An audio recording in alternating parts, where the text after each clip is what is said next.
Donald Trump has deployed groundbreaking electronic warfare units to the South China Sea in a bold threat to Xi Jinping. In move to pressure China, Washington has sent 2 specialized electronic warfare units to the region. With America and China increasing their presence in the region, a former U.S. Navy officer has declared the units could be vital in deceiving Chinese military communications and missiles. Beijing has a large amount of high-powered equipment in the South China Sea, but with these units, the U.S. may well be able to defeat these advanced systems. A former U.S. officer told the Nikkei Asian Review, "The West has to work closely in a lot of different areas to be able to defeat these weapon systems. One of the ways is through technologies that can deceive the seekers, the missile seekers, on some of these weapons, so that the seeker thinks it's going towards the aircraft carrier or a ship, but it's actually going towards a piece of water a half a mile or more away. This can be done. Deception." Tensions in the South China Sea have reached a tipping point in the region as the U.S. sends vessels to counteract Chinese aggression. In a bold threat to Xi Jinping, Secretary of State Mike Pompeo declared the U.S. will not allow China to grow its naval empire in the region.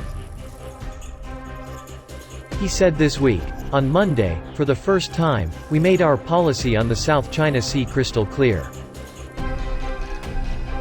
Beijing's claims to offshore resources across most of the South China Sea are completely unlawful. It's not China's maritime empire.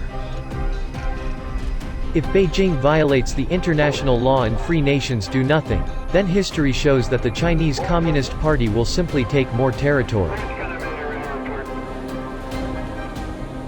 Within the 9-line policy, China has claimed islands which currently lay within the territorial waters of states such as Vietnam and the Philippines.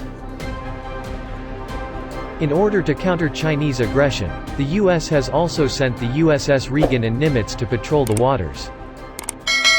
This comes as Washington contemplates a ban on members of the ruling Communist Party from entering the U.S.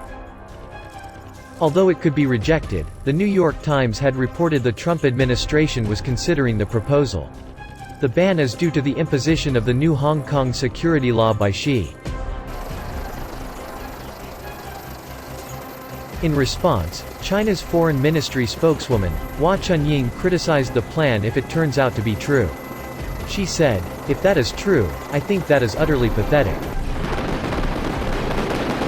We know that some in the U.S. are oppressing China and bullying China. As an independent sovereign state, China must respond to the bullying practices and we must say no, we must take reactive moves to it."